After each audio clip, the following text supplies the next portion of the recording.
This is February now, and the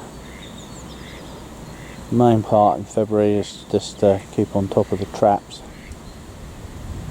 and restuff the hen houses, as we've just done, ready for the coming year. This particular lake used to be a small stream, and over the years it's been made bigger and bigger by the owner of the chute.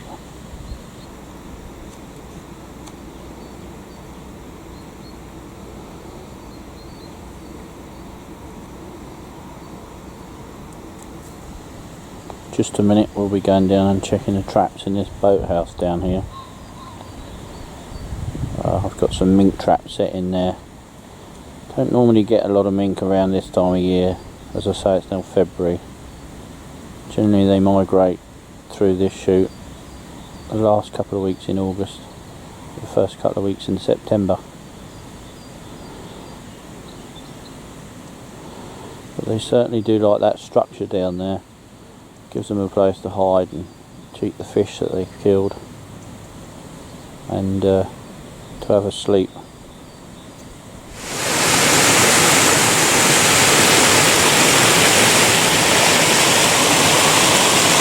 I've had another weir on the chute, one of a few.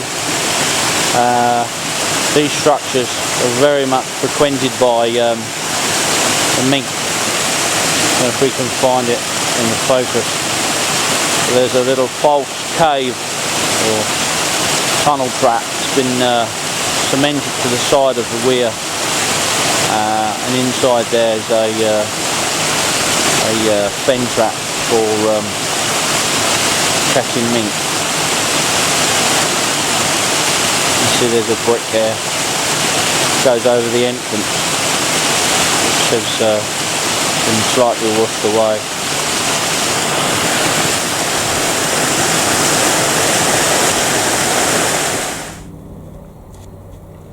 This is one of my feeders, and we carry on feeding till about April time, and this one's fitted with a spiral, so there's not too much problem with badgers on this part of the chute.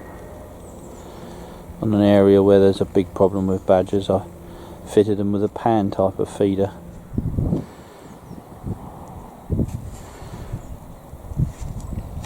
This is a crop of canary grass in February after first year, and as you can see,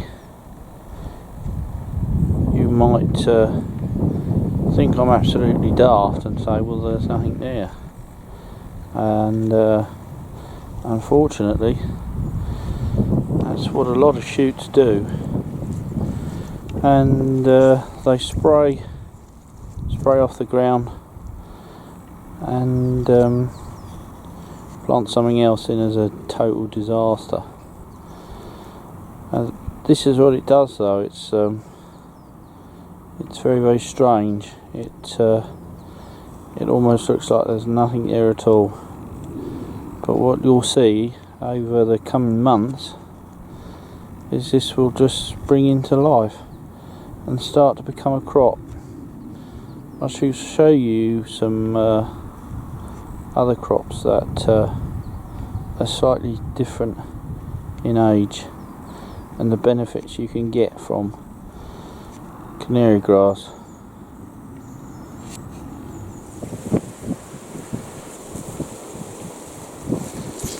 Right, this is a bit of third year canary grass, and we're in February, so we've gone through the shooting season, and we've still got this sort of cover here. It's a relatively shaded area, and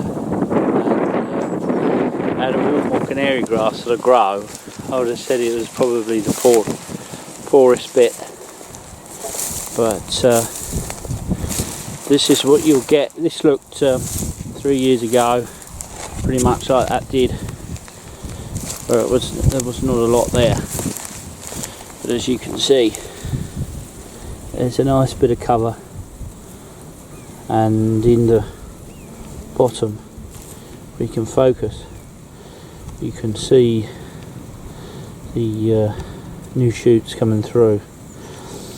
A lot of seed reps will say you want to mow this off, but bearing in mind, if you touch any of those rhizomes that are growing there, you'll check it for many years.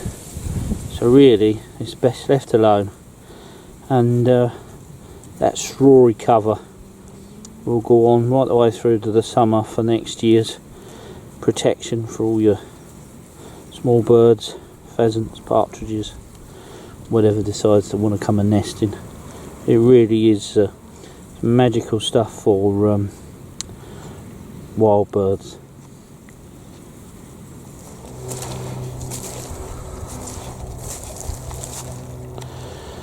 This is a small area which had a rescue mix put on it in summer of 2016.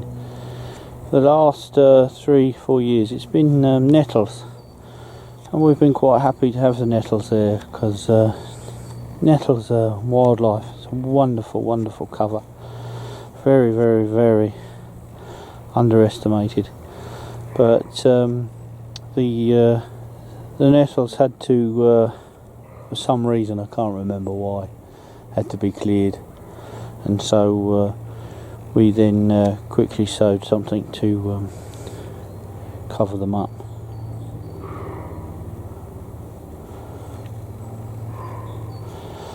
Just in the foreground there is some canary grass, which has been there 17 years, and we'll go and have a look at that. This is my 17-year-old canary grass. Obviously the straw that you can see isn't 17 years old, but it's a product of a plant which has been growing every year for the last 17 years. It's just about at its day, although you know there's still a fair bit of cover there. We've decided to get rid of it and plant some maize on it this year, just because it's areas that are getting a little bit thin and a bit patchy. But nonetheless, if you can plant a cover crop and it lasts you 17 years, it's going to save you an awful lot of money.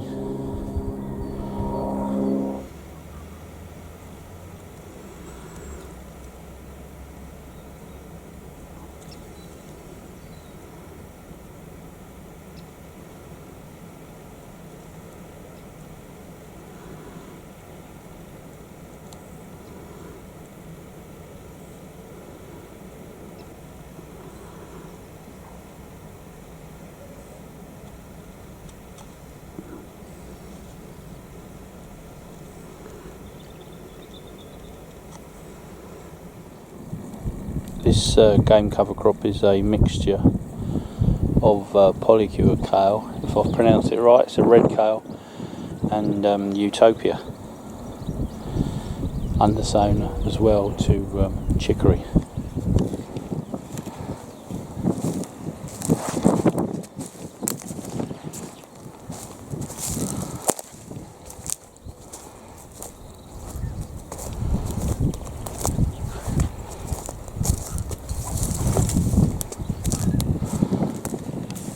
This is now March time, so we're well behind forward for the shooting season.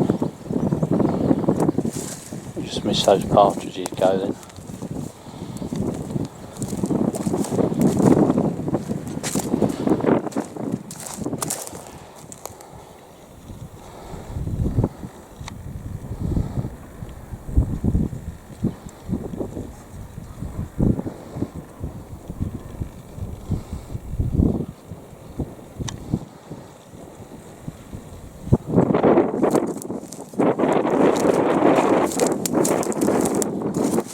probably see the rows of chicory coming through.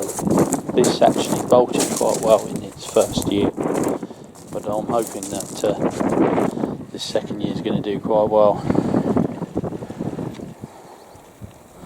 Pigeons have been on the kale a little bit. It just goes to show what benefits it is to all.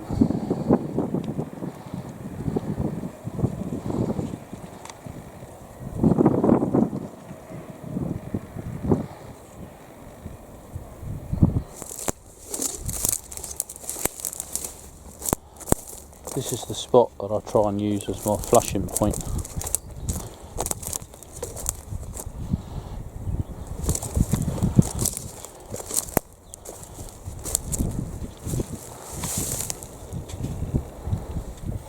This is what's left of my linseed after it's been topped off, beginning of March.